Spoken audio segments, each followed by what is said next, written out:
On a previous episode, we talked about how empathy gets you in the door and expertise closes it. And on today's episode, we're going to talk about after empathy and expertise, what to do next. Okay, welcome to another episode of Self-Employed Success Secrets. On today's episode, we're going to talk about making things easier, enjoyable, and more efficient. Okay, once you're in the door and you got a new client, it's exciting.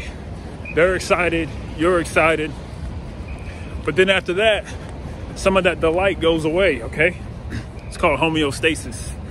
And we may talk about that on a future video. But on today's video, what to do. Got that glare, gotta watch for it walking around Seattle. For those of you who have never visited Seattle, Seattle's cool. Come check it out when you got a chance. But anyways, let's say you make websites for people, right? That's your self-employment venture. And you're like, okay, I'm in, I have this client. I use empathy to get in the door, my expertise closes it. After that, make things easier, enjoyable, more efficient. If you are a web designer, one way you can make it easy for them is that you can send them an email every quarter saying, hey, these are some updates you can make to your website that'll make things better for you, okay? Or you could just be a happy person to be around and always be looking for ways to truncate and make shorter the hardship and pain that people have. And if you do these three things, I'll keep you around.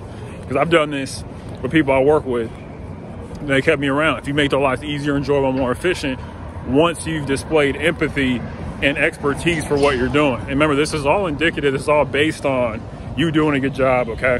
So these are only gonna work if you do a good job. But do everything you can to make their lives easier, enjoyable, more efficient, because a lot of us are walking around with a burden on our back. And if we're here to lift burdens for people, people will keep you around if you lift burdens for them, okay? And so another example is, let's say you're a bus driver here. As we watch all these, let's say you have a taxi service or something like that. One way you can make life easier, and I've had this happen to me before, is that like you give food while you're dropping people off, or give people tips on places in the city to go. Like, these are ways to separate yourself, because when you have a business, you got to be able to separate. You can't be like everybody else.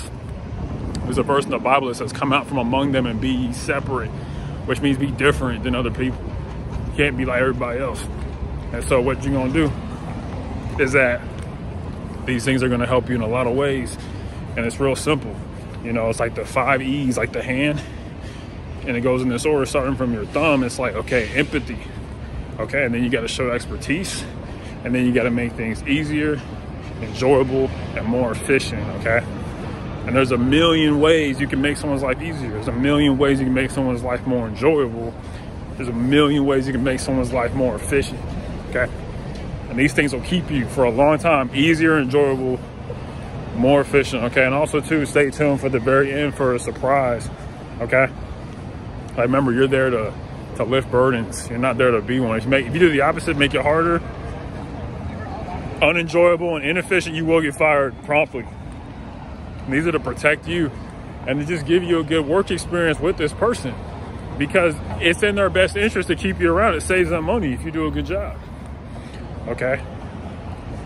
But how can you make life easier, enjoyable, and more efficient, not only at work, for like the people around you? Because life is hard for anybody.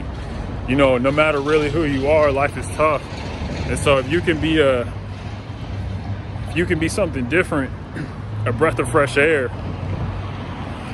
not only will you stick out, but you also stick around, because people are like, okay, this guy really cares about me and he's put in that effort. And that's what you do all the time while you're working. You just think, you know, once they're working with you, easier, enjoyable, more efficient.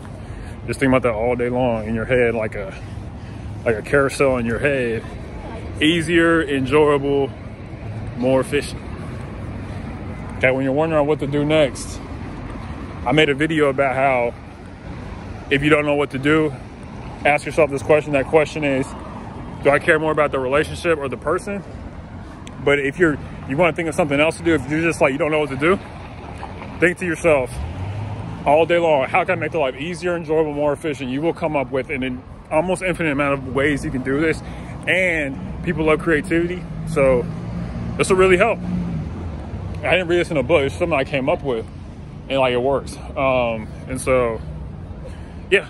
But hopefully you got something good from this video. But lastly, as always, unsuccessful people make decisions based on current situations, but successful people, you hopefully make decisions based on where you want to be. When you have a client and you're working with them, just focus on executing the 3 E's of making things easier, enjoyable, and more efficient. And now on to today's surprise is that you got to train yourself to do these things, okay?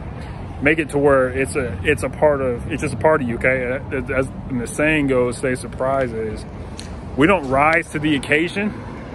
It's like a famous epithet a lot of people talk about. You'll see like a lot of motivational videos or movies, but we fall to our training, okay? So I'm gonna say it again, we don't rise to the occasion, we fall to our level of training, okay? Your habits, you're gonna fall on bad habits or good habits based on how you live your life, okay? You don't rise to the occasion, you fall to the level of your training. Okay, bye.